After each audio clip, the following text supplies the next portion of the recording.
राजा नहीं फकीर है, देश की तकदीर है। इन नारों के साथ 90 की दहाई में मंडल आयोग की सिफारिशें लागू करने के नाम पर पिछड़ों को, जिनकी आबादी देश में लगभग 52% है, उनको आरक्षण के देने के नाम पर जनता दल पार्टी दिल्ली के सिंहासन सत्ता में आई और 700 साल के पृथ्वीराज चौहान के बाद 700 साल बाद किसी राजपूत बेटे को दोबारा सिंहासन नसीब हुआ।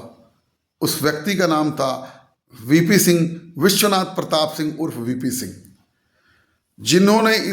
जिनको पिछड़ी जातियों ने बड़ी मोहब्बत के साथ ये नारा दिया कि राजा नहीं फकीर है, देश की तकदीर है। न जाने किसके उकसावे पर राजस्थान के पूरे राजपूताने से लेकर पूरे देश में एक नया नारा गढ़ा गया कि राजा नहीं रंक है, देश का कलंक है। इस नारे के साथ राजपूतों के बेटे अपने ही बाप, चचा या पिता के खिलाफ खड़े हो गए और उन्हें लगा कि उनकी नौकरियां खाई जा रही, जबकि ऐसा नहीं था। उन्हें यह बात तब भी समझना चाहिए था और आज भी समझना चाहिए कि जिसका बाप, जिसका पिता, जिसका भाई दिल्ली के सिंहासन पर सत्तासीन है, उसकी आबादी के अनुपात में डबल से ज़्यादा नौकरियां और सरकारी पोस्टें तो उसकी जेब में पड़ी हैं। उसे फिक्र करने की क्या ज़रूरत थी? लेकिन ये न करके न जाने किसके उकसावे पर आप सड़कों पर आए और आत्मदाही बलिदान की झड़ी लगा दिए, उत्पात मचाए। न जाने कितने लोगों पर मुकदमा दर्ज हुआ और कितने राजपूत नौजवान बेटों की जिंदगियां इस नारे ने लील लिया कि राजा नहीं रंक है, देश का कलंक है। बहरहाल, मैं अपने राजपूत भाइयों से मुखातिब तारिक शमीम आपकी इस अदालत में आपके सामने, आपकी अंतरात्मा के सामने यह बात रखता हूँ कि मुसलमानों से तो आपकी कभी दुश्मनी नहीं थी।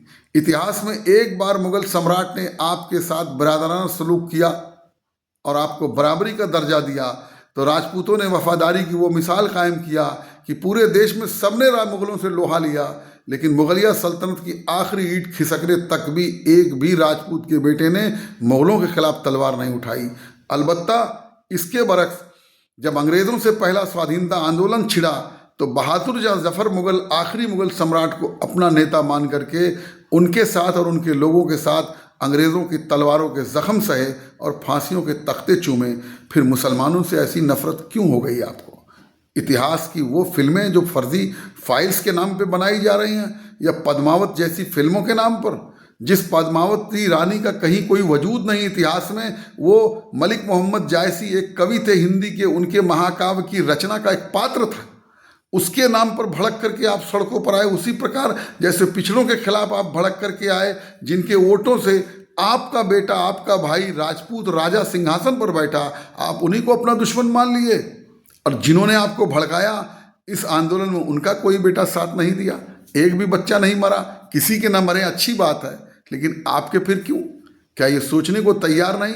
मुसलमानों ने आपके साथ तो कभी दुश्मनी नहीं निभाई, आपने मुसलमानों के साथ खिलाफ कभी तलवार नहीं उठाया, फिर आज मुसलमान आपको दुश्मन क्यों नजर आने लगे? मैं ये बात अपने आस पड़ोस के राजपूत भाइयों से कोई भाईचारे की भीख मांगने के लिए नहीं कर रहा हूँ, बल्कि आईना दिखाने के लिए कर रहा हूँ। परिवर्तन संसार का नियम है, और जब परिवर्तन का पहिया घूमेगा तो आप विलन की जमात में खड़े नजर आएंगे। उसी प्रकार जैसे 70-80 की दशक में जितने डकैत या विलन फिल्मों में होते थे, सब जब्बर सिंह, हिम्मत सिंह, लुक्का सिंह, कहर सिंह नाम पड़ते थे। आपके पूरे समाज को विलन बनाया गया और वही हाल आपका तब भी होगा। इसलिए मैं आपसे बहुत मोहब्बत और सम्मान के साथ ये बात कहता हूँ कि सोचिएगा मेरी बात पर। मुसलमान तो आपके दुश्मन नहीं थे, फिर अचानक 12 साल की इस मोदी सत्ता में आपके दुश्मन कैसे बन गए? सोचिएगा गलती कहाँ हो रही है।